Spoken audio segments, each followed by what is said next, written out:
ఎస్తేరు గ్రంథం మరి ఆఖరి అధ్యాయాన్ని మనం ధ్యానం చేయబోతా ఉన్నాం.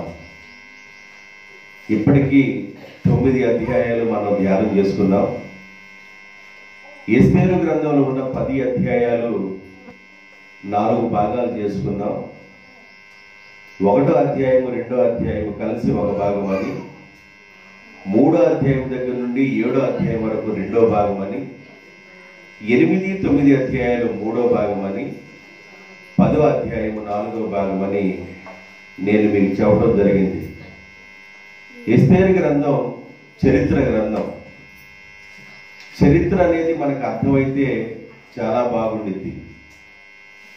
చరిత్ర అర్థం కాకపోతే ఎస్తేరు గ్రంథంలోకి వెళ్ళగలే మనకి ఎవరు గుర్తు వస్తారంటే మొర్దెకై గుర్తు వస్తాడు, హామాన్ గుర్తు వస్తాడు, అహష్వేరోషు రాజు గుర్తు వస్తారు, ఎస్తేరేమో గుర్తు వచ్చింది, షండులు గుర్తు వస్తారు. అంత తప్ప ఇంకేం గుర్తుండదు. అయితే చరిత్ర మీరు దాదాపుగా చాలా విషయాలు విన్నారు. కొన్ని రోజులు ఎస్తేరు గ్రంథం గురించి మీకు బోధించబడింది. చాలా స్పష్టంగా చరిత్రని ఆధారాలతో చాలా విషయాలు మీరు విన్నారు. ఈ ఎస్తేరు గ్రంథం ముగింపులో మనం ఉన్నాం. కొద్ది నిమిషాలు మాత్రం వాక్యం చెప్తాను, జాగ్రత్తగా 3 వచనాలు ఉన్నాయి. ఎస్తేరు గ్రంథం 10వ అధ్యాయం. రాజైన అహష్వేరోషు రాజ్యమును సముద్ర ద్వీపములను పన్ను చెల్లింప నిర్ణయించెను. మొర్దెకై యొక్క బలమును గూర్చియు అతడు సామర్థ్యము చేత చేసిన కార్యములన్నిటిని గూర్చియు రాజు అతని గణపరిచిన సంగతిని గూర్చియు మాదీయుల యొక్కయు పారసీకుల యొక్కయు రాజ్యములో సమాచార గ్రంథమందు వ్రాయబడి ఉన్నది. చాలమ్మా, ఇంకా 2వ వచనం ఉంది, ధ్యానం చేద్దాం. రాజు సమాచార గ్రంథంలో కొన్ని విషయాలు ధ్యానం రాయబడ్డాయి. చాలా విషయాలు రాయబడ్డాయి. దానిలో మొర్దెకై గురించి రాయబడిన విషయం ఏంటంటే రాజు ప్రాణాన్ని కాపాడిన వాడు మొర్దెకై అని. రాజు ప్రాణం కాపాడిన మొర్దెకైకి ఏ బహుమానం మనం ఇచ్చామా, మొర్దెకైని ఏదైనా గణపరిచామా అంటే ఏ బహుమానం ఇవ్వలేదు, ఏమి గణపరచలేదని అంతకుముందు మనం విన్నాం. అయితే ఎలా గణపరచాలి, ప్రాణము కాపాడిన వాడిని ఎలా గణపరచాలి అని ఆలోచించే సమయంలో అహష్వేరోషు దగ్గరికి హామాను రావడం ప్రారంభమైంది. హామాను ఆ రాత్రి ఉరిపోయేవాడు తయారు చేసి ఆ రాత్రి రాజు దగ్గరికి వచ్చాడు, తెల్లారి ఉరివేద్దామని మొర్దెకైని. ఆ దగ్గరికి వచ్చే సమయానికి అప్పటికి అహష్వేరోషు ఆలోచన చేస్తున్నాడు. ఏం ఆలోచన చేస్తున్నాడంటే నా ప్రాణాన్ని కాపాడే వ్యక్తి నేను ఎలా గణపరచాలి, ఎలా చేయాలి, ఏ బహుమానాలు ఇవ్వాలి, ఏ బహుమానాలు ఇస్తే తనకి ఆ విధానం సరిపోద్ది అని ఆలోచన చేస్తూ ఉన్నప్పుడు హామాను వచ్చాడు. హామాను అంటాడు, రాజు గణపరచగలిగినప్పుడు ఆ వ్యక్తి ఎలా ఉండాలి, రాజు గణపరిచే వ్యక్తి ఎలా ఉండాలి హామాను అని అడిగాడు. హామాను అనుకుంటాడు తన మనసులో, రాజుగారు నన్ను తప్ప ఇంకెవరిని కనపరుస్తారు, అందరి ప్రధాన మంత్రుల కంటే నా సింహాసనాన్ని కాస్త డెవలప్ చేసి పెద్దగా చేసి కుర్చీ పెద్ద పీట వేశాడు, నా పీట పైన కొంచెం ఎత్తులో అహష్వేరోషు రాజు ఉన్నాడు, కొడితే ఆయన తలగొట్టాలన్నట్టుగా చూస్తున్నాడు. రాజుగారు నన్ను కనపరచక ఎవరిని కనపరుస్తారు అని మనసును అనుకొని రాజు కనపరచగలిగిన వ్యక్తి ఎలా ఉండాలి అని అంటే రాజ వస్త్రాలు ధరించాలి, రాజ కిరీటం పెట్టాలి, రాజు ఎక్కిన గుర్రం ఎక్కి ఆ మనిషిని ఆ గుర్రం మీద కూర్చొని ఒక వ్యక్తి వెళితే ముందు ఒక వ్యక్తి కేకలు వేస్తూ రాజు కనపరిచే వ్యక్తి అలా ఉండాలి అని సాటింపు వేసుకుంటూ వెళ్ళాలి రాజా అని చెప్పారు. వెంటనే నువ్వు మొర్దెకైకి ఈ పని చేయన్నాడు. అప్పటికి మొర్దెకైకి ఉరిపోయి తయారు చేశాడు రాత్రే. వాళ్ళ భార్య మాట విని వాళ్ళ 10 మంది కుమారుల మాట విని, అక్కడున్న స్నేహితుల మాటలు విని, వాళ్ళందరి మాటలు విని ఆ రాత్రి ఒక ఉరిపే తయారు చేశాడు. ఎంత ఉరిపే అది? ఎన్ని మూరలు అది? 50 మూరలు. అడుగుల్లోకి వచ్చేసరికి 75 అడుగుల ఎత్తు కలిగిన ఉరిపొయ్యని హామాను మొర్దెకై కోసం తయారు చేశాడు. ఆ రాత్రి ఆ రాజుగారి దగ్గరికి వచ్చి పర్మిషన్ తీసుకోవడానికి వచ్చాడు. తెల్లారిపాటికి మొర్దెకైని చంపేయాలనే కోణంలో. ఆయనకి ఏం చెప్పేవాడు, ఏ మాటలు చెప్పి మళ్ళీ ఆ సంతకాన్ని పెట్టించుకునేవాడు. ఆయనకి ఏ మాట అన్నా చెప్పడం అలవాటు ఆయనకి. హామానికి పట్టిన దొరదంతా రాజుగారికి రుద్దాలనే ఉద్దేశంతో కలిగిన వాడు హామానుకున్న బాధ అంతా రాజు హృదయంలో నీ బాధేనయ్యా అని చెప్పేవాడు హామాను. ఇలాంటి క్యారెక్టర్లో హామాను ఏ మాటలు చెప్పి మొర్దెకైని చంపాలనుకున్నాడు కానీ ఆ మాటలు చెప్పడానికి అవకాశం లేకుండా దేవుడు నోటిని మూసాడు. దేవునికి స్తోత్రం. నోరు తెరవకుండా దేవుడు నోటిని మూసేశాడు. హామాను నోరు ఊరేగించేశాడు. తల ముసుగేసుకున్నాడు, వెళ్ళిపోయాడు ఇంటికి. ఆడ భార్య ఏమంటుందంటే, 2 నాలుకలు కలిగిన ఆమె ఏటైనా మాట్లాడగలరు. అంతకుముందు మొర్దెకైకి ఉరిపోయి తయారు చేయ అన్న భార్య తలగొప్పుకొని వెళ్ళేసరికి జరిగిన విషయం అంతా మొర్దెకైని నేనే ఊరేగించాల్సి వచ్చింది గొర్రెమిక్కి అని చెప్పేదానికి ఆయన మీద నీకు జయము కలగదు అని చెప్పింది. అంతకుముందు వృత్తి అని చెప్పిన ఆమె జయము కలగదని చెప్పింది. స్నేహితులదే చెప్పారు. కుమారులు ఏం చేయాలి అర్థం కాదు. ఇలాంటి పరిస్థితుల్లో హామానున్న పరిస్థితులు. అయితే దేవుని బిడ్డలారా, హామాను ఎవరో తెలిసిపోయింది, పగవాడని తెలిసిపోయింది, దుర్మార్గుడని తెలిసిపోయింది. హామానికి ఏ ఉరికై అయితే తయారు చేశాడో అదే ఉరికై మీద హామాను వృత్తి పడ్డాడు. తర్వాత మొర్దెకై ప్రధాన మంత్రి అయ్యాడు. దేవునికి స్తోత్రం. మొర్దెకై ప్రధాన మంత్రి అయిన తరువాత మొర్దెకై ఎస్తేరమ కలిపి ఒక పండగని మనం ఆచరించాలని యూదులందరికీ ఒక లేఖన పంపించారు, పత్రికలు పంపించారు. ఇలా 2 సార్లు పంపించారు పత్రికలు.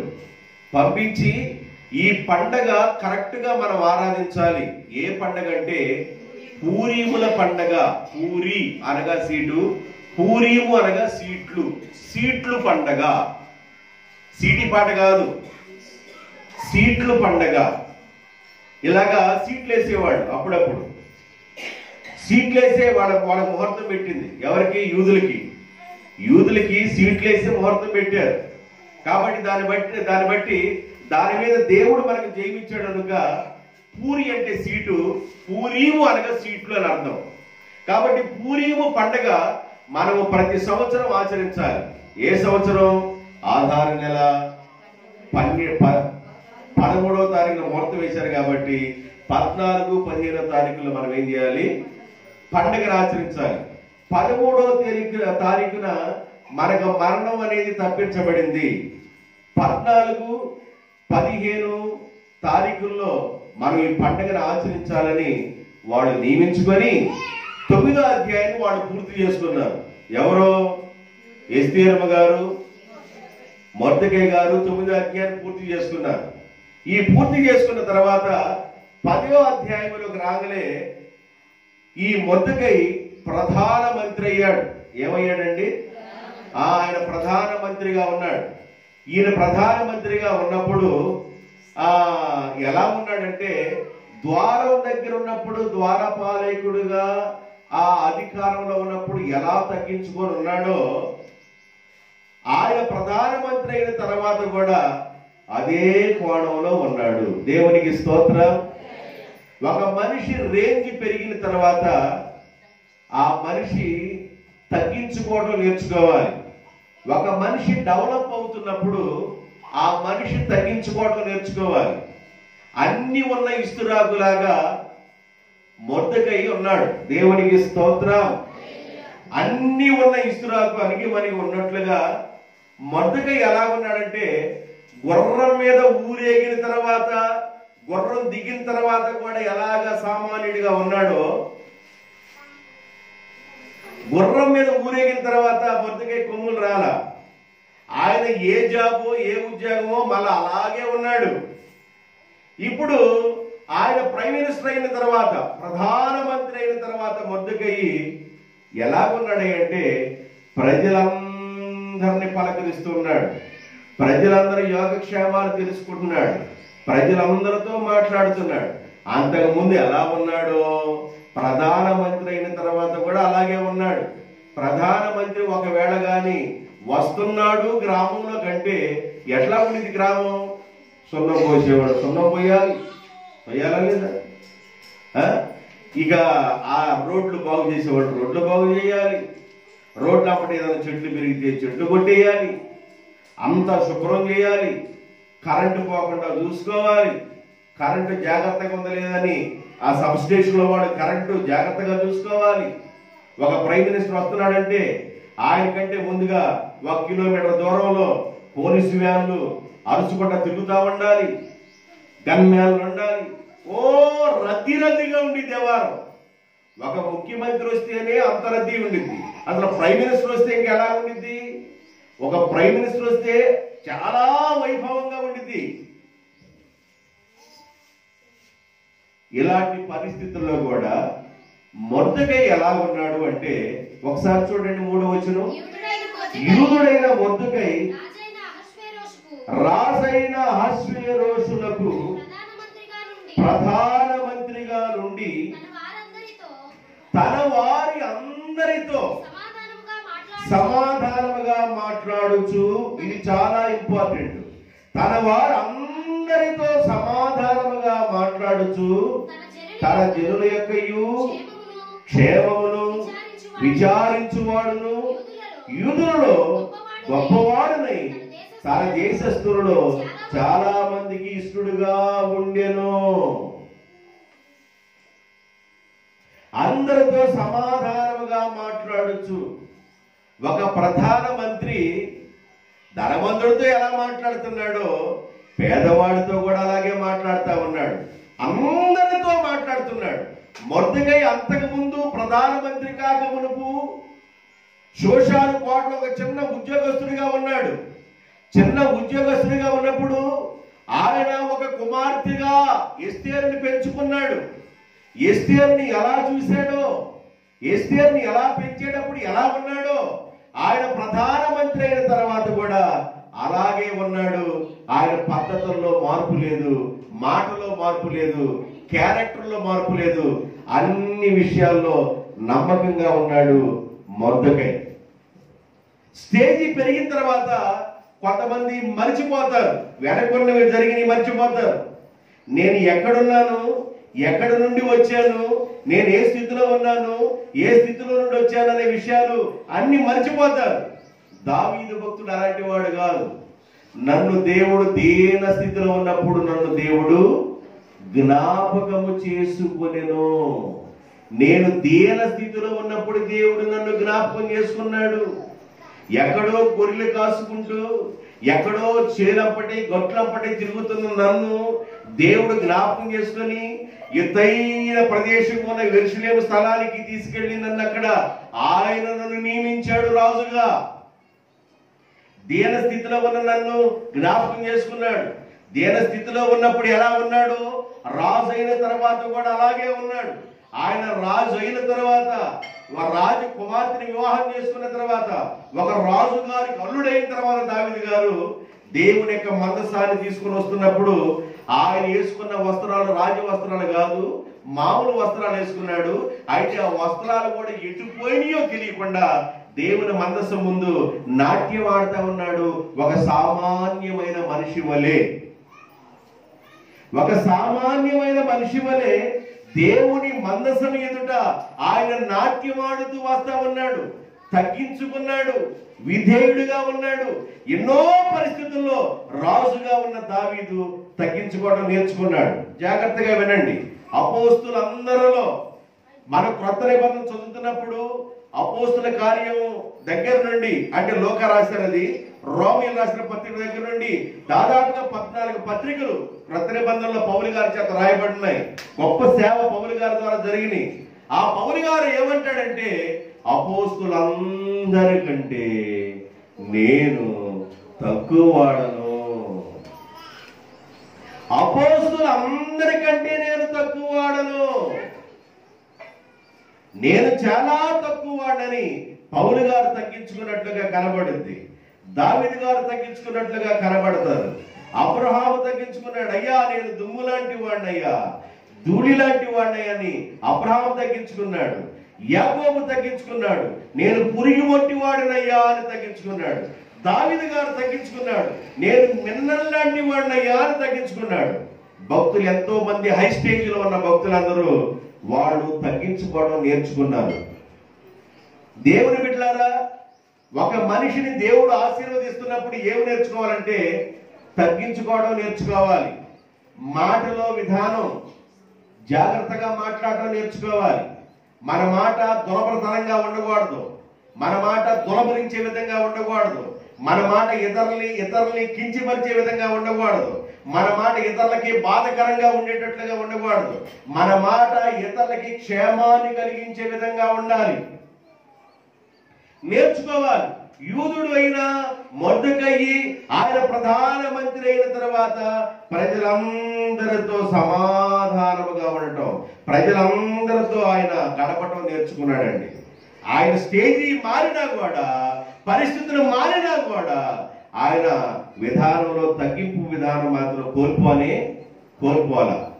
మానవుని యొక్క జీవితంలో గొప్ప విషయం ఏంటంటే మనిషి యొక్క పరిస్థితులు మారినా కూడా మనిషి తగ్గింపు జీవితం కలిగి ఉండటం అనేది చాలా గొప్ప విషయం. దానికోసం యేసు ప్రభు ఏమి నేర్పించాడంటే, ఆకాశ మహాకాశాలు పట్టని గొప్ప దేవుడు, ఆకాశాన్ని సింహాసనంగా చేసుకుని భూమిని పాదపీఠంగా చేసుకునే అంత గొప్ప దేవుడు, అంత సర్వోన్నతుడైన మహోన్నతుడైన గొప్ప దేవుడు తను దాసుడిగా రిక్తుడిగా తన్ను తాను తగ్గించుకొని మరియమ్మ గర్భమున ఆయన ఒక రక్తపు ముద్దగా ఈ భూమి మీదకి రావడం జరిగింది. తన్ను తాను తగ్గించుకున్నాడు. ఏది ప్రభువా నువ్వు ఎంత దేవుడు అంటే, ఆకాశ మహాకాశాలు పట్టని గొప్ప మహిమ కలిగిన దేవుడు నేను. ఎంతగా తగ్గించుకున్నాడంటే పశువుల పాకలోకి వచ్చాడు. పశువుల పాకలోకి ఆయన దాసుడిగా రిక్తుడిగా తగ్గించుకొని వచ్చాడండి. ఇంకా ఎలాగా ఆయన జీవితం గడిచిందంటే, శిష్యులందరిని ఏర్పాటు చేసుకుని శిష్యుల పాదాలను ఆయనే కడుగుతా ఉన్నాడు.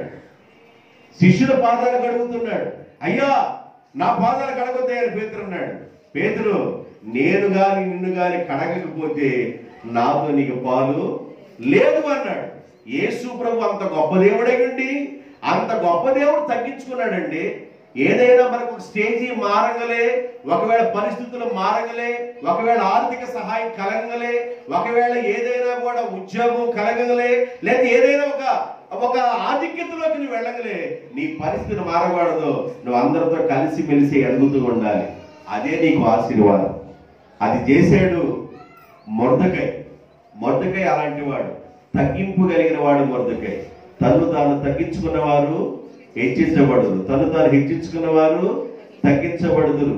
కాబట్టి తగ్గించుకోవడం నేర్చుకోవాలి. తగ్గింపు అనేది చాలా ఆశీర్వాదం. తగ్గించుకోవడం చాలా ఆశీర్వాదం. ఏది పడితే అది, ఎవరిని పడితే అది, ఎలా పడితే అలాగా మాట్లాడకూడదు. ఇది మొర్దెకైలో కనబడుతుంది. మొట్టమొదటిలో వచ్చిన నేరకూడదంటే, ఆయన ప్రధానమంత్రి అయిన తర్వాత పన్నులు వసూలు చేయటం నిర్ణయించాడు. పన్నులు వసూలు చేయటం నిర్ణయించాడు. దేవుని బిడ్డలారా, ఆయా సమయాల్లో రాజుల పరిపాలన కాలంలో పన్నులు ఎలా వసూలు చేయాలో, ఎలాగా పన్నులు వారి మీద వేశారో కొన్ని మనకి ఎగ్జాంపుల్ కనబడుతుంటాయి. మొర్దెకై కూడా రాజుగారి యొక్క 127 సంవత్సరాలకి ఆ చక్రవర్తిగా ఉన్న అహష్వేరోషు రాజు గారి యొక్క రాజ్యం సస్యశ్యామలముగా ఉండాలని ఆయన ఏం చేశారంటే, పన్నులు సముద్రపు తీరము దగ్గర నుండి ఉన్న ప్రజలందరూ 127 సంవత్సరాలలో ఉన్న వారందరూ కూడా పన్నులు కట్టాలి ఈ రాజ్యంలో అని పన్నులు నిర్ణయించారు. తప్పనిసరిగా పన్ను కట్టాలి. మనం కడతలేదా నీటి పన్ను, మనం కడతలేదా కరెంటు పన్ను, మనం కడతలేదా ఇంటి పన్ను, ఇలాగా ఆ పన్నులు అనేది గవర్నమెంట్కి వెళ్ళిపోవాలి. పన్ను కట్టాలి ప్రతి మనిషి. గవర్నమెంట్ బాగుండాలి, పైన అధికారులు బాగుండాలి, కేంద్రం బాగుండాలంటే ప్రతి మనిషి పన్ను కట్టాల్సిందే. పన్ను కట్టాలి. మీకు చెప్పాను, ఎస్తేర్ వివాహం చేసుకున్నప్పుడు అహష్వేరోషు రాజు గారు ఒక రోజు సెలవు దినం ప్రకటించి ఆ చరిత్రలో రాయబడి ఉంది, ఇక్కడ రాయబడ్డ ఆ సంవత్సరం పన్నులు ఎత్తేసాడంట. దేవునికి స్తోత్రం. ఈ సంవత్సరం పన్నులు కట్టాల్సిన అవసరం లేదని ఆయన వివాహ సందర్భంగా పన్నులు కట్టడం ఎత్తేసాడు ఆయన. ఒకరోజు సెలవు దినం 127 సంస్థానంలో అందరికి సెలవు దినం ప్రకటించేశాడు ఆయన. బైబిల్లో మనకు కనబడుతుంటారు. ఆదికాండం 41వ అధ్యాయం 41వ అధ్యాయము 34వ వచనం, 47వ అధ్యాయం 26వ వచనం. ఈ 2 వచనాలు తీసుకోండి. ఫరో అట్లు చేసి ఈ దేశము పైన అధిపతులను నియమించి సమృద్ధిగా పంట పండు 7 సంవత్సరములలో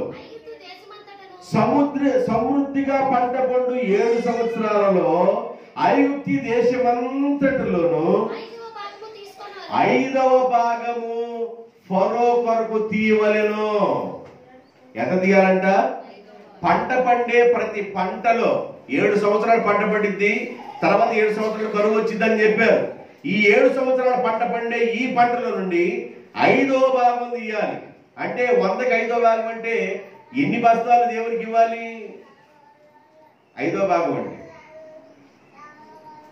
ఏమ్మా 5 బస్తాలేగా, 100కి 5వ భాగం తీయాలి. పంట పండిన 7 సంవత్సరాల్లో ప్రతి రైతు 5వ భాగాన్ని తీసి ఫరో రాజుకి పన్ను కట్టాల్సిందే అని నియమించాడు యేషాబు గారు. తర్వాత 47వ అధ్యాయం 26వ వచనం. అప్పుడు 5వ భాగము ఫరోదని నేటి వరకు యోసేపు ఐగుప్తు భూముల గురించిన కట్టడ నియమించను. ఇదంతా ఎవరు చేశారు? యోసేపు చేశారు.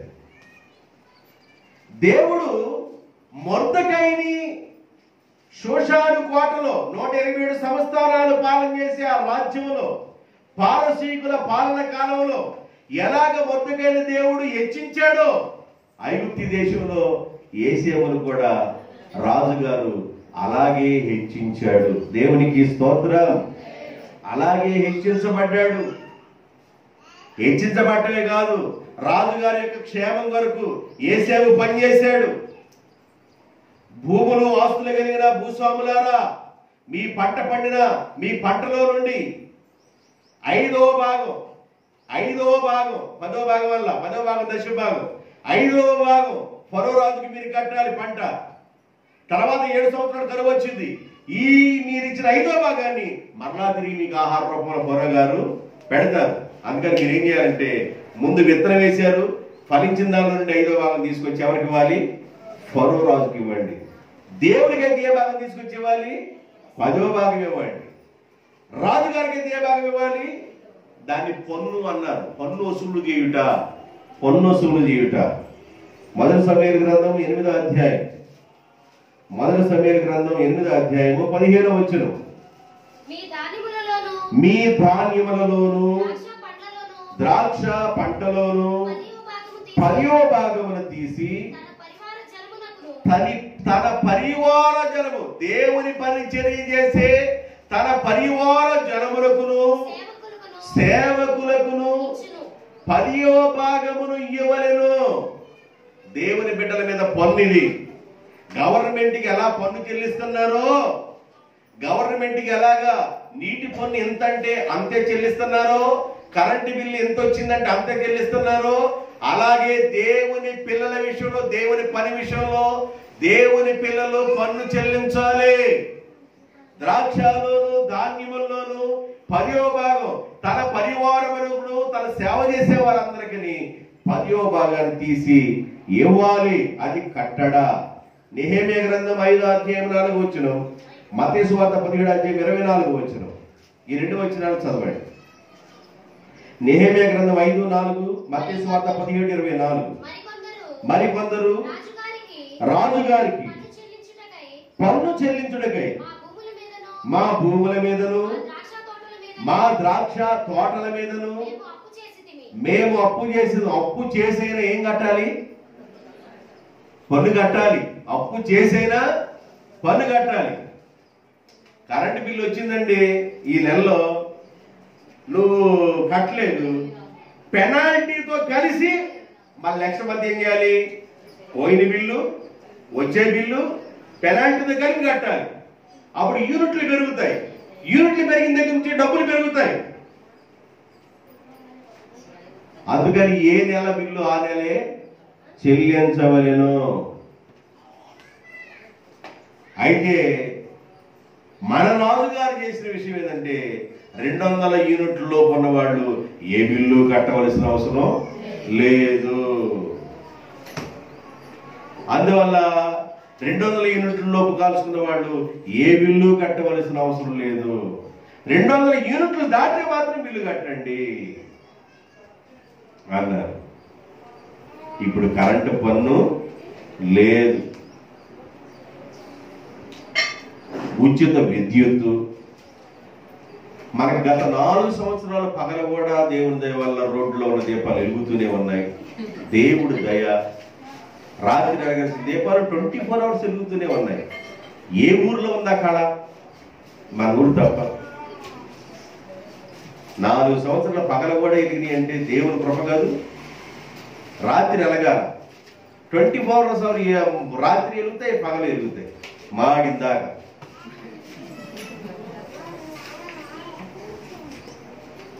అర్థమైందా?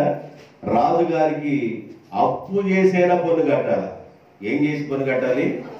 అప్పు చేసైనా పన్ను కట్టాలి. దేవుని భాగాన్ని దేవునికి నువ్వు ఇవ్వాలి. ఉన్నప్పుడు ఎత్తాలండి. పడేసుకున్నావు, నాకే పడుతుంది ప్రభువా యేసయ్యా, ఏంటి నాయన? అప్పు చేసిన దేవుని భాగం నువ్వు ఇవ్వాలి. ఆమేన్. మత్తయి సువార్త 17వ అధ్యాయం 24. వారు కపెర్నహూమునకు వచ్చినప్పుడు అరశేకెలు అను పన్ను వసూలు చేయవారు పేతురు వద్దకు వచ్చి, మీ బోధకుడు అరశేకెలు పన్ను చెల్లించడా అని అడుగగా, చెల్లించును మా బోధకుడు. మీ అరశేకెల పన్ను చెల్లించకుండా ఎట్లా ఉంటాడు మా బోధకుడు? అరశేకెల పన్ను చెల్లిస్తాడు అని అను పేతురు. అతను ఇంటిలోకి వచ్చి మాట్లాడక మునిపే యేసు ఆ సంగతిని ఎరిగి, పేతురుతో బయట ఏం జరిగిందో ఆ సంగతిని యేసు గ్రహించి, సీమోను అని పేతురు, నీకు ఏమి అనిపిస్తుంది? భూరాజులు సుంకమును పన్నును ఎవరి యొద్ద వసూలు చేయుదురు అనెను. అయినప్పటికీ కూడా ఇక ఆ భాగాన్ని మనం చదువుకుంటూ వెళ్తే, యేసు ప్రభు కపెర్నహూములో పన్ను వసూలు చేసే ట్యాక్స్ వాళ్ళకి పన్ను కట్టాడు. ఒక చేపలో నుండి ఒక షెకేల దొరుకుతుంది, అరశేకేల నీకు, అరశేకేల నాకని యేసు ప్రభు గవర్నమెంట్ కూడా లోబడి పన్ను కట్టాడు. ఆయన గారు ప్రతి వ్యక్తి పన్ను కట్టాలి. మద్దకై అన్నాడు, 127 సంస్థానములో ఉన్న ప్రజలారా, సముద్రపు అంచుల వరకు ఉన్న ప్రజలారా, మీరందరూ ఈ 127 సంస్థానంలో ఉన్న వారందరూ పన్ను తప్పనిసరిగా కట్టవలసిందే. ఆ విషయాన్ని జారీ చేశాడు. తప్పనిసరిగా అందరూ కట్టాలి, తప్పనిసరిగా అందరూ వసూలు చేయాలి. 1వ వచనంలో మీరు ఏం చదివారంటే, పన్ను వసూలు చేయడానికి నిర్ణయించను. 2వ వచనం, మొర్దెకై యొక్క బలమును గురించి, అతని సామర్థ్యత చేత కార్యముల గురించి, రాజు అతని ఘనపరిచిన సంగతిని గురించి మాజీల యొక్క పారసుల యొక్క రాజ్య సమాచార గ్రంథమందు రాయబడి ఉన్నది. మొర్దెకైని దేవుడు ఎలా ఘనపరిచాడు, మొర్దెకైని దేవుడు ఎలా హెచ్చించాడు, మొర్దెకైని రాజు ఎలా ఘనపరిచాడు, ఇదంతా విషయాలు రాజ్య సమాచార గ్రంథమందు వ్రాయబడి ఉంది. దేవుని బిడ్డలారా, ఆయా సమయాల్లో ఒకవేళ దేవుడు నిన్నే గణపరచాలని ఒకవేళ గణపరిచాడు అనుకో, ఒకవేళ దేవుడు నిన్ను హెచ్చించాడు అనుకో, ఒకవేళ అధిక సంపద ఇచ్చాడు అనుకోండి, వెండిని ఇచ్చాడు అనుకోండి, బంగారం ఇచ్చాడు అనుకోండి, భూములు ఇచ్చాడు అనుకోండి, మొర్దెకై ఎలా తగ్గించుకున్నాడో అలాగే నువ్వు తగ్గించుకొని ఉంటే దేవుని నామానికి మహిమ కలిగినట్లుగా ఉంటుంది. దేవునికి స్తోత్రం. ఒకవేళ నీకున్న ఆస్తిని బట్టు అంతస్తుని బట్టు ఎదుటి వ్యక్తుల్ని లెక్క లేకుండా చూడబాకు, లెక్క లేని తనంగా ఉండబాకు. అది మంచిది కాదండి, మనకి మంచిది కానే కాదు. చనిపోయేంత వరకు ఒక మనిషి ఏం నేర్చుకోవాలంటే నువ్వు ఎదుగుతున్న కొలది ఒదిగి ఉండటం నేర్చుకోవాలి. నువ్వు ఎదిగే కొలది ఒదిగి ఉండటం నేర్చుకోవాలి. దేవుని యొక్క ఆశీర్వాదం నీ మీదకి వస్తుంది అంటే దాని అర్థం ఏంటంటే దేవుని యొక్క చల్లని చూపు నీ మీద ఉంది కనుక నీవు తగ్గించుకోవటం తగ్గి ఉండటం నేర్చుకోవాలి దేవుని బిడ్డగా. అప్పుడు దేవుడు నిన్ను ఏం చేస్తాడంటే నిన్ను ఆశీర్వాదకరమైన వ్యక్తిగా చేస్తాడు. ఆమేన్, హల్లెలూయా. కొంత ఎంతే చూసుకొని కొంచెం ఆశీర్వాదం చూసుకొని కొంతమంది ఎదుటి వాళ్ళని లెక్కలేనట్లుగా చూస్తారు. మొర్దెకై ఎలాంటి వాడు కాదు. పదవి హెచ్చించబడిన, రాజ్యంలో ఘనత పెరిగిన, రాజుగారు ఘనపరిచిన, ఆయన ప్రైమ్ మినిస్టర్ అయినా కూడా ఆయన ఎలా కొన్నాడంటే ఆయన లైఫ్ క్యారెక్టర్ ఎలా కనబడుతుందంటే యూదులందరితో సమాధానముగా మాట్లాడుచుండెను. అందరితో సమాధానముగా మాట్లాడుతున్నాడు. అంటే ఎంత పద్ధతి కలిగిన వాడండి మొర్దెకై. ఆయన లైఫ్ లో ఎంత పద్ధతి ఉందంటారు. మనం తగ్గించుకోవడం నేర్చుకోవాలి. ఎదుటి వాళ్ళు మన ఎదుటిన్నప్పుడు నీకంటే గొప్ప వాళ్ళని ఫీలింగ్ లో నువ్వు బ్రతకాలి. ఎదుటి వాళ్ళు నీవు ఎదుటిన్నప్పుడు నీకంటే తక్కువ వాళ్ళని ఫీలింగ్ లో బ్రతికినంత కాలం నువ్వు ఎంత ఎదుగున్నా అది దేవుని ఆశీర్వాదం నీ మీద లేదని అర్థం. మొర్దెకై అలాంటి వాడు కాదు, ఒదిగొట్టడం నేర్చుకున్నవాడు మొర్దెకై. 39వ అధ్యాయం ఆదికాండం 5వ వచనం. 39:5, 41, 39, 40. ఆదికాండం 39:5, ఆదికాండం 41, 39, 40 వచనాలు. అతడు తన ఇంటి మీదను తనకు కలిగిన దానంతటి మీదను యేసేపును విచారణకర్తగా నియమించిన కాలము మొదలుకొని యెహోవా యేసేపు నిమిత్తం ఆ ఐగుప్తిని ఇంటిని ఆశీర్వదించెను. పోతీఫరు ఇల్లు ఆశీర్వాదం వచ్చింది. ఎవరిని బట్టి? యేసేపుని బట్టి పోతీఫరు ఇంట్లోకి ఆశీర్వాదం వచ్చింది. తర్వాత వచ్చిన చదవండి. మరియు ఫరో దేవుడు ఇదంతయు నీకు తెలియపరచును కనుక నీవలే వివేక జ్ఞానములు గలవారెవరునూ లేరు. నీవు నా ఇంటికి అధికారిగా ఉండవలను. ఎవరంటారు ఈ మాట? ఐగుప్తి దేశాన్ని పరిపాలన చేసే ఒక రాజుగారు అన్నారు, నీవు నా ఇంటికి అధికారిగా నీవు ఉండాలా. ఎక్కడండి యేసేపు? ఎక్కడా? ఫరో ఎక్కడా?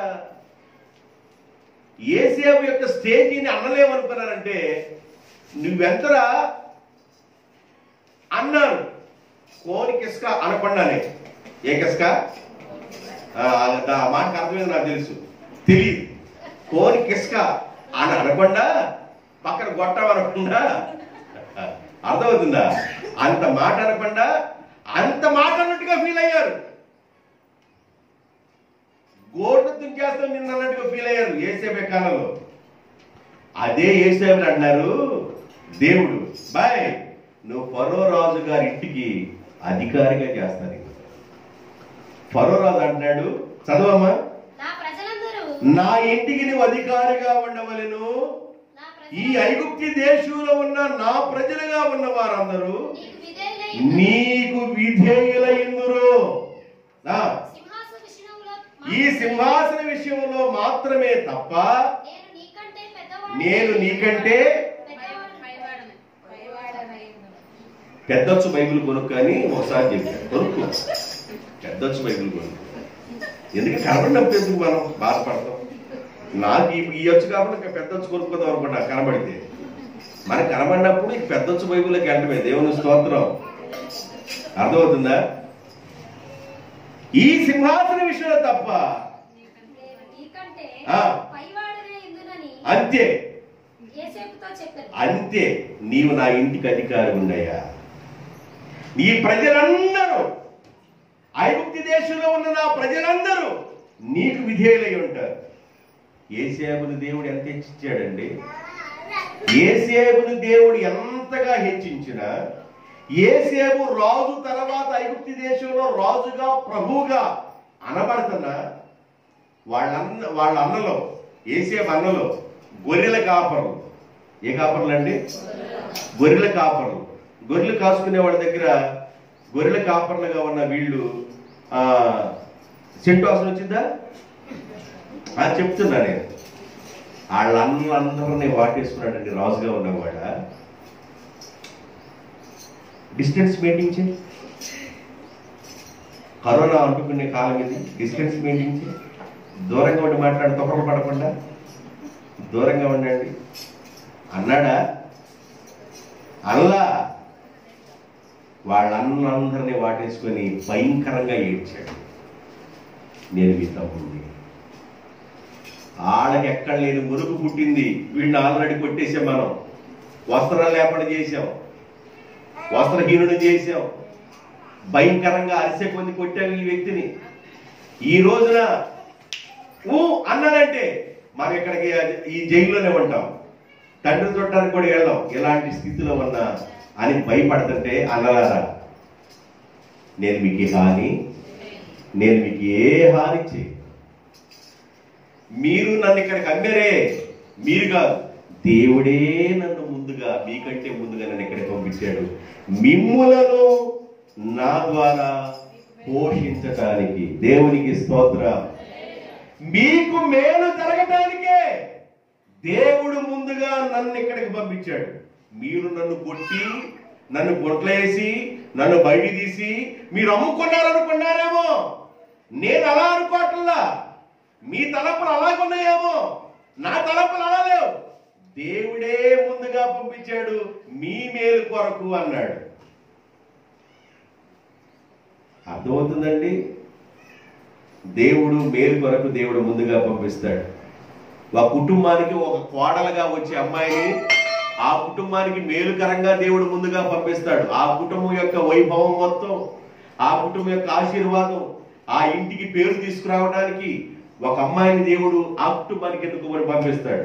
ఒక గ్రామానికి ఒక సేవకుడిని దేవుడు ఆయన కొరకు ఎన్నుకొని ఇతరుల మేలు కొరకు దేవుడు పంపిస్తాడు, ప్రజల మేలు కొరకు.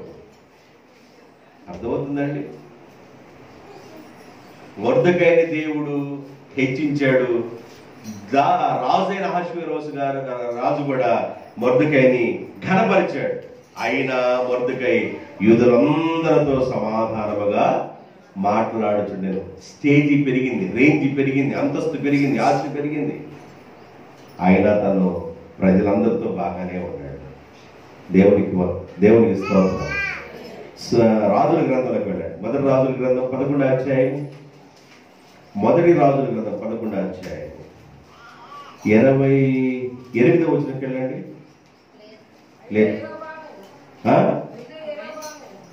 లేదంటే యేసు ప్రభువా, ఏ తేడా వచ్చేసింది ఈ మధ్య? గ్రూపులందరితో మాట్లాడేదానికి ఈ పిల్లకి అర్థం కాదు. అన్ని గ్రూపులతో మాట్లాడేదానికి ఈ గ్రూపులో ఏం జరుగుతుందో అర్థం కావట్లా. చదువమ్మా. అయితే యెరోబాము మహాబలాఢ్యుడై ఉండగా ఎవరుడగు ఇతడు పనియందు శ్రద్ధ గలవాడని సొలొమోను, రాజైన సొలొమోను, 12 గోత్రాల పరిపాలన చేస్తున్న సొలొమోను యెరోబాము పనియందు శ్రద్ధ గలవాడని తెలుసుకొని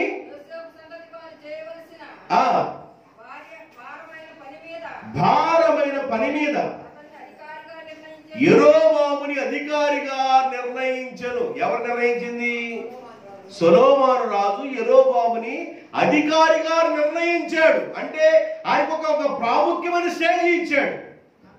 అయితే యెరోబాము రాను రాను ఆయన స్టేజిని చూసుకొని, ఆయన అంతస్తు చూసుకొని, ఆయన పరిస్థితి చూసుకొని ఎలాగైపోయాడంటే ఆఖరి దినాల్లో ఇజ్రాయేలు ప్రజలు యెరూషలేముకు వెళ్ళి దేవుడిని ఆరాధించడానికి వెళ్ళకూడదు, ఎక్కడే ఒక దోళన చేయండి, ఎక్కడే మీ దేవుడిని ఆరాధించండి అని అంత దౌర్భాగ్యుడిగా దిగిపోయాడండి యెరోబాము. ఈ యెరోబాము సొలొమోను తర్వాత సొలొమోను కుమారుడైన రెహబాముని యూదులకు రాజుగా చేశాడు. యెరోబాము ఎవరు 10 గోత్రాలకు రాజు అయ్యాడు. 10 గోత్రాలకు రాజు అయిన యెరోబాము అంతగా ఆశీర్వదించబడినా కూడా, అంత గొప్ప స్థానాలకు వెళ్ళినా కూడా దేవునికి లోబడకుండా, దేవుని ప్రజల్ని దేవుడిని ఆరాధించనీయకుండా దౌర్భాగ్యంలోకి దించిన వ్యక్తి యెరోబాము. కొంతమంది ఆశీర్వదించబడినప్పుడు, కొంతమంది ఎదిగినప్పుడు, కొంతమంది వైభవం పెరిగినప్పుడు వాళ్ళు దేవుని విషయంలో తగ్గించుకొని ఉన్నారు. యెరోబాము అలాంటి వాడు కాదు. యెరోబాము శాపం తెచ్చుకున్నాడంటే, యెరోబాము శాపం తెచ్చుకున్నాడు. యెరోబాము కలిగిన పిల్లలు ఎంతమంది? యెరోబాము సంతానం వాళ్ళందరి మంది, వాళ్ళ ఎంతమంది నిలిమిపోతే మీకు అడిగి పేరు పొందాక వాళ్ళందరి మీదకి ఏమొచ్చేసింది? శాపం వచ్చేసింది. నమ్మకస్తుడని, పనిలో బాధ్యత కలిగిన వాడని, తొలి దినాలు ఎలా ఉన్నట్టు యెరోబాము నమ్మకంగా బాధ్యత కలిగి ఉన్నాడు. తనకి బాధ్యత కలిగి ఉన్న ఆ విధానాన్ని బట్టి ఒక మంచి గౌరవానికి వెళ్ళాడు. ఆ తర్వాత దేవుడే ఈ నమ్మకత్వాన్ని బట్టి ఇజ్రాయేల్ ప్రజలకి రాజుగా చేశాడు. ఈయనేం చేశాడు? ఇజ్రాయేల్ ప్రజలను దేవుడిని ఆరాధించనీయకుండా ఒక అడ్డు కట్టు వేసి, ప్రజలను దేవుడిని ఆరాధించనీయకుండా అడ్డు స్తంభంగా నిలబడ్డాడు యెరోబాము. ఈయన్ని బట్టి ఈయన మీదకి, ఆ కుటుంబం మీదకి, అందరి మీదకి ఏమొచ్చేసింది? శాపం వచ్చేసింది. శాపం వచ్చింది. కొంతమంది స్టేజీ పెరిగిన తర్వాత పరిస్థితులు మారిపోతాయి. యెరోబాము స్టేజీ పెరిగిన తర్వాత నరహంతకుడు అయిపోయాడు. ఏమైపోయాడు? ఆస్తి పెరిగిన తర్వాత, అంతస్తు పెరిగిన తర్వాత ఎవరురా మనకి ఎదురు తిరుగుతుంది, లేపేద్దాం, ఎలాంటి స్టేజీకి వెళ్ళిపోయాడు. ఒక పేదవాడు ద్రాక్ష తోటను ఆక్రమించుకున్నాడు. ఒక పేదవాడిని అన్యాయంగా చంపేపిచ్చాడు.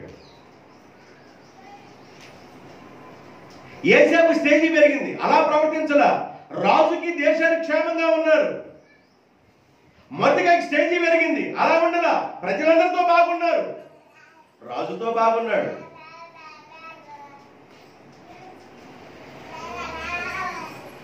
యెరోబాము అలా లేడు. స్టేజీ పెరిగిన తర్వాత కొంతమంది, పరిస్థితులు పెరిగిన తర్వాత కొంతమంది, పరిస్థితులు మారిన తర్వాత కొంతమంది, వాళ్ళ విధానాలు మారిపోతాయి.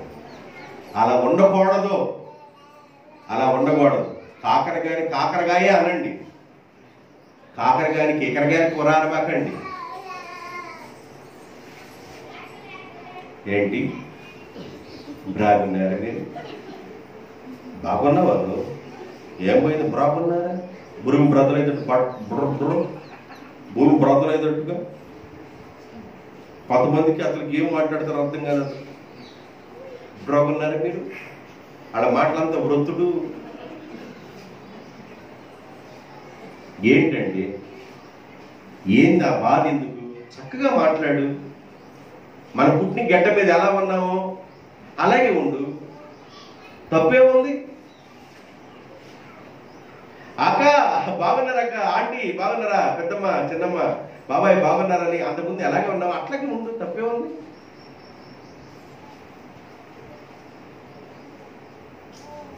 స్టేజీ పెరిగిన తర్వాత యెరోబాము పరిస్థితులు మారిపోయాయి.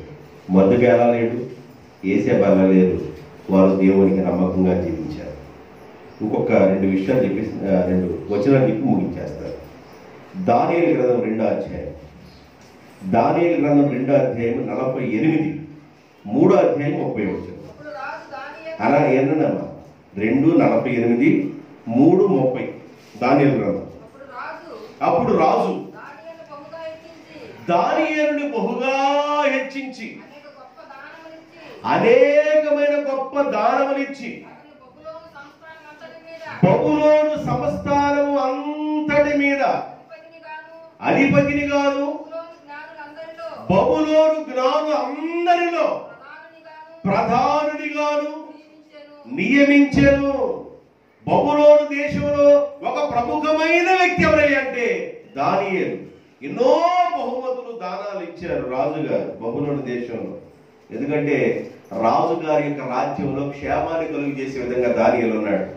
దానియేలు స్టేజీ మారిన, పరిస్థితులు మారిన, ఎన్నో బహుమానాలు, రాజుగారి ద్వారా ఎన్నో ఘనతలు, ఎన్నో ప్రైజులు ఉన్న, అరమర నిండా పేర్చుకుని ఉన్న ఆయన ఘనతలు, ఆయన ప్రైజులన్నీ, ఆయన రివార్డులు, అవార్డులన్నీ అన్నీ పేర్చుకొని ఉన్నా కూడా దానియేలు ఎలా ఉన్నాడంటే దేవునికి నమ్మకస్తుడిగానే ఉన్నాడు. దేవుడు అంటాడు, దానియేలు స్టేజీ పెరిగిన తర్వాత, దేవా దానియేలు గురించి ఏమనుకున్నావయ్యా అంటే, దానియేలు బహుప్రియుడు, దానియేలు నాకు ఇష్టమైన వాడు, దానియేలు నాకు నమ్మకస్తుడు, ఆయన బహుప్రియుడు.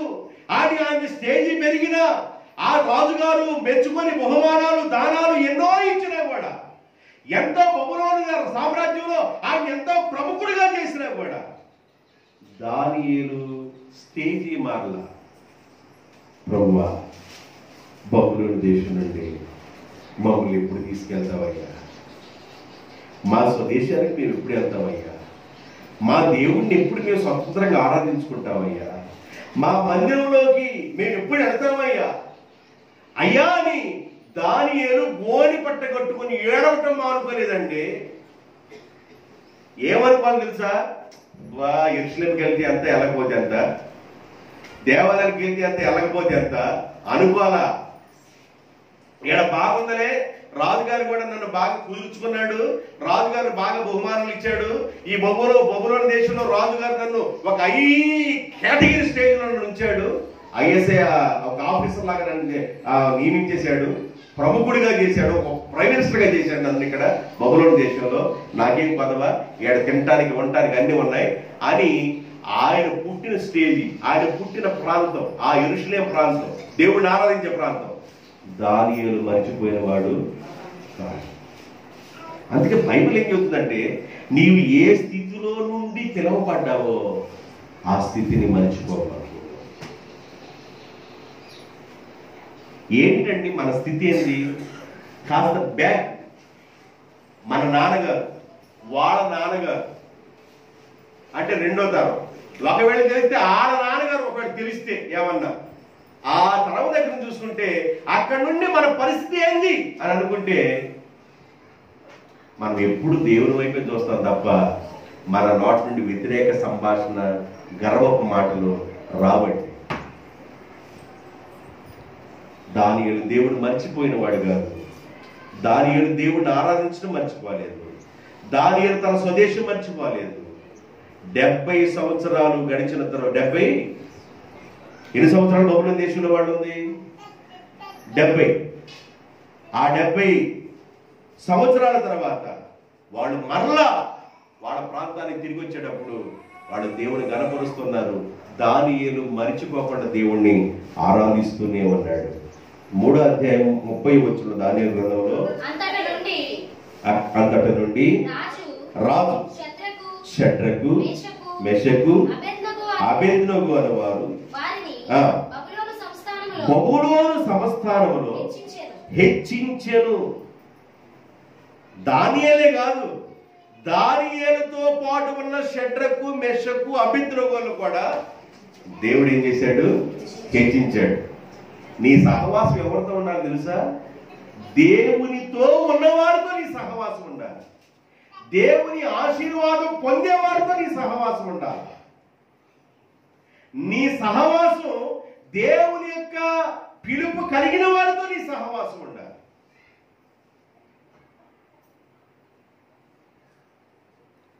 వాళ్ళ మీద ఉన్న ఆశీర్వాదం మన మీదకి వస్తుంది. అబ్రహాముతో లోతున్నాడు, అబ్రహాం మీదకి వచ్చిన ఆశీర్వాదం ఎవరి మీదకి వచ్చింది? లోతు మీదకి వచ్చింది. అబ్రహాం ఆత్మ సంబంధి, అబ్రహాం మీదకి వచ్చిన ఆశీర్వాదం లోతు మీదకి కూడా వచ్చేసింది. దానియేలు మీదకి వచ్చిన ఆశీర్వాదం షడ్రకు, అబేద్నెగో, మెషకు మీద కూడా వచ్చేసేసింది. వాళ్ళు బబులోను దేశంలో వాళ్ళు గనులుగా హెచ్చించబడ్డా కూడా వాళ్ళు దేవుణ్ణి ఆరాధించడం మానల. రాజా,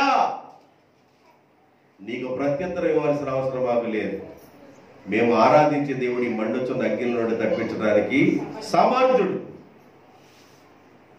ఒకవేళ తప్పించకపోయినా మేము మాత్రం మీరు చేయించిన ప్రతి నమస్కారం చేయి. తీసుకెళ్ళండి అగ్నికొండలో. అగ్నికొండలో దేవుని దూత కాసుకొని ఉన్నాడు. వాళ్ళతో పాటు ఆయన కూడా తిరుగుతూ ఉన్నాడు. దేవుని బిడ్డలు శ్రమలో ఉన్నప్పుడు, దేవుని బిడ్డల కష్టాలు పడుతున్నప్పుడు, దేవుని బిడ్డల అవమానం పడుతున్నప్పుడు, దేవుని బిడ్డలు నిందలు పడుతున్నప్పుడు, వాళ్ళ కన్నీటితో ఏడుస్తున్నప్పుడు దేవుడు చూసి మౌనంగా ఉండడు. నువ్వు అనుకుంటావు దేవుడు నన్ను మర్చిపోయాడు, దేవుడు నన్ను విడిచిపెట్టాడు, అందుకే నా ప్రార్థన సమాధానం రావట్లేదు అనుకుంటావు. ఆయన మౌనంగా ఉండడు. నీ మనోనేత్రం తెరవబడితే ఆయన అదృశ్యమైన హస్తం నీ పక్షాన్ని ఎలా పనిచేస్తుందో నీకు అర్థమైంది. ఆయన బిడ్డల దేవుడు విడవడు, ఎడబాయుడు. దేవునికి స్తోత్రం. విడువాను నిన్ను ఎడబాయననినా అభయము సంగిన దేవా, అభయము సంగిన దేవా, విడువాను నిన్ను ఎడబాయననినా అభయము సంగిన దేవా,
నాకు ఈ పాట పాడేటప్పుడల్లా ఆయన గారు గుర్తొస్తారు. ఏం గారు?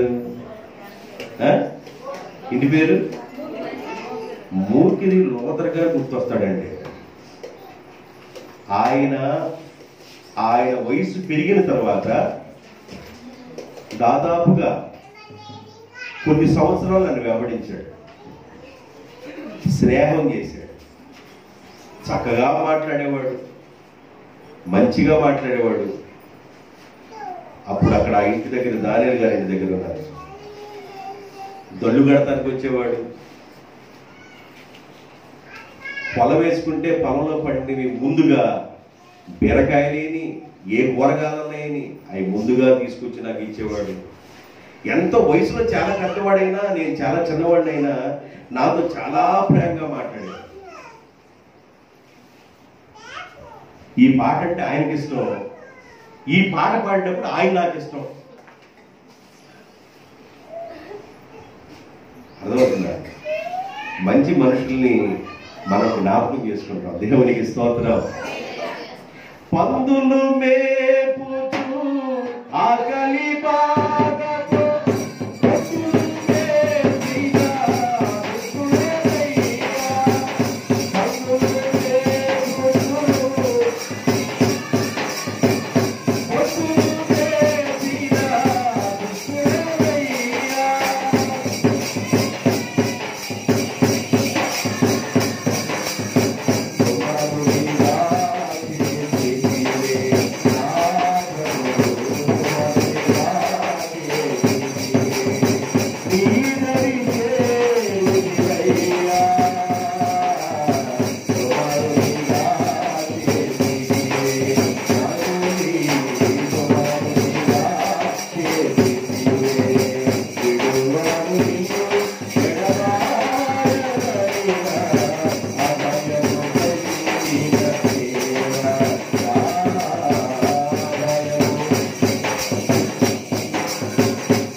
ఏ స్థితిలో ఉన్న మనల్ని దేవుడు ఏ స్థితిలో ఉంచాడో దాన్ని జ్ఞాపకం చేసుకునే కోణంలో మొర్దెకై కనబడుతున్నాడు. దేవునికి స్తోత్రం.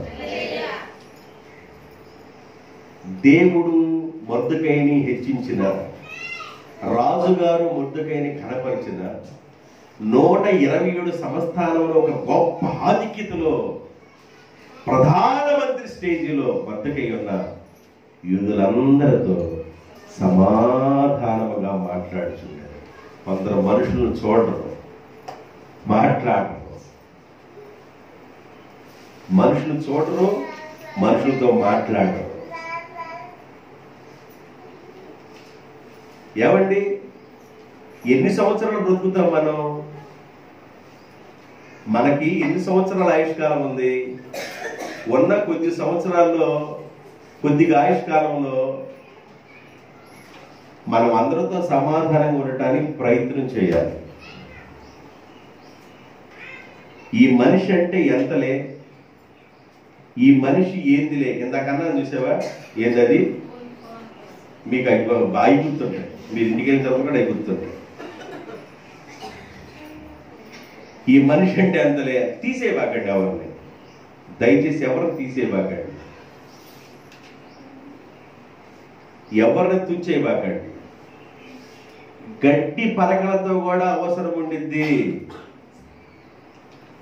గడ్డి పరకలతో కూడా అవసరం ఉండిద్ది. ఎవరు తీసేయబాకండి.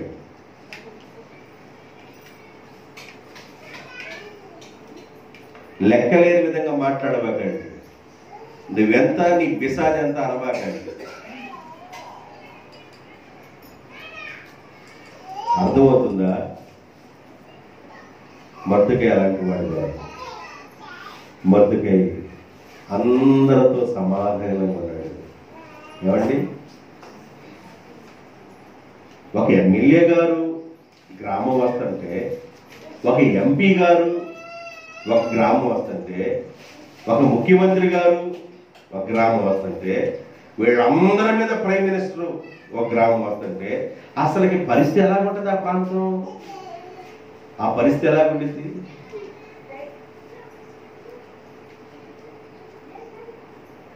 రాజుగారు రాజ్యంలో ఉన్న వాళ్ళందరూ బహుమానాలు ఇవ్వాలనుకున్నాడంట. ఎవరెవరు ఏ బహుమానాలు కావాలి అందరూ కోరుకుంటాను. అయ్యా, నాకు వజ్రాలంటే నేను ఎప్పుడు చూడలేదు, అవి ఇస్తే కొంచెం ఒక మూట వజ్రాలా తీసుకో, ముత్యాలంటే తీసుకో, రత్నాలు తీసుకో, వైడూర్యాలు తీసుకో, పగడాలు తీసుకో, బంగారం. ఎవరికి ఏది కావాలదా?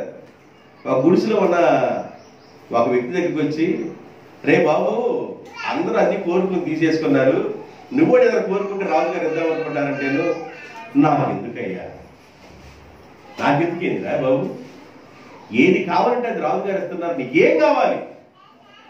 రత్నాలు కావాలా, ముత్యాలు కావాలా, వజ్రాలు కావాలా, బంగారం కావాలా, ఏం కావాలి? నాకేమొద్దయ్యా. ఇదే అమాయకమైన వ్యక్తి లాభం అడిగింది. నాకేమొద్దయ్యా బాబు, అసలు ఏం కావాలంటే ఏమొద్దంటావేంది అంటాడు. నాకు రాజుగారే కావాలయ్యా. ఎవరు కావాలంట? రాజుగారు. వీళ్ళు వెళ్ళిపోయి రాజా ఆయనకి వెండి వద్దంట, బంగారం వద్దంట, రత్నాలు వద్దంట, వైడూరులు వద్దంట, ముత్యాలు వద్దంట, ఏం వద్దంట, నువ్వే కావాలన్నారు. వెరీ గుడ్, నేనే ఆయన ఇంటికి వెళ్తున్నానని, రేపు ఆయన ఇంటికి వెళ్ళబోతున్నాను అన్నాడు. రేపు ఆయన ఇంటికి వెళ్ళబోతున్నానని ఎప్పుడైతే అన్నాడో ఆయన ఇంటికి సున్నం పట్టీలు కొట్టారు, గుడిసి తీశారు, ఇక వాళ్ళు చేయవలసిన పనులన్నీ మొత్తం చేశారు. డబల్ కాట్ వెళ్ళింది, సోఫా వెళ్ళింది, డైనింగ్ టేబుల్ వెళ్ళింది, రాజభోగానికి సంబంధించిన అన్ని అక్కడికి వెళ్ళిపోయింది. రాజుగారు కూడా ముసలాయన దగ్గరికి వెళ్తే ఇల్లు మారిపోయింది. రాజుగారు ఉన్నంత కాలం ఈయన కూడా రాజుగారితోనే ఉంటాడు. దేవునికి స్తోత్రం. దేవుని చిత్తమైతే 22వ తారీఖున ఒక అర్ధగంట మెసేజ్ ఇస్తాను.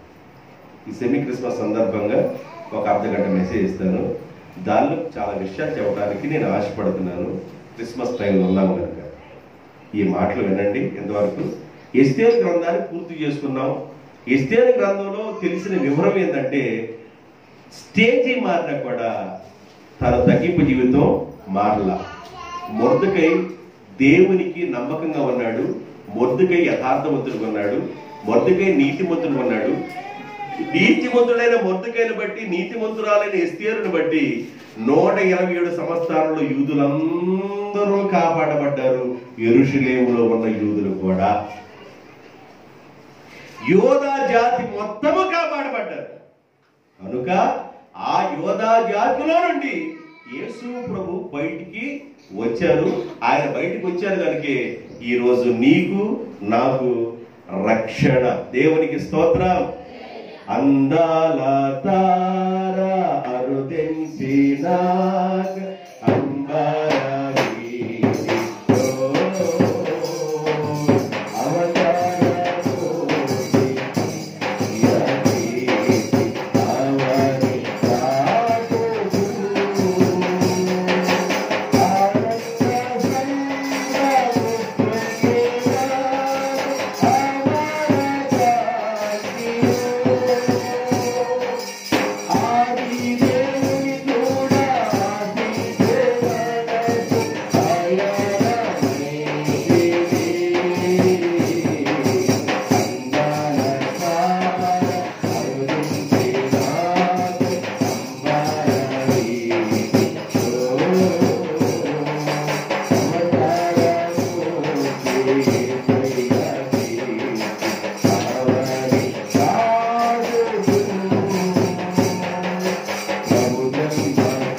మంచిది. ఆ తారను చూసుకుంటూ, మన ముందున్న భక్తులను చూసుకుంటూ మన విశ్వాస యాత్రలో ముందుకు కొనసాగుదాం. ఎస్తేరు గ్రంథం ఇంతటితో ముగిసినది. ఎస్తేరు గ్రంథం ద్వారా దేవుడు మనందరితో మాట్లాడారు. మనం అందరూ దీవించబడ్డాం. అందరూ తలలో ఉంచండి, ప్రార్థన చేసుకుంటాం.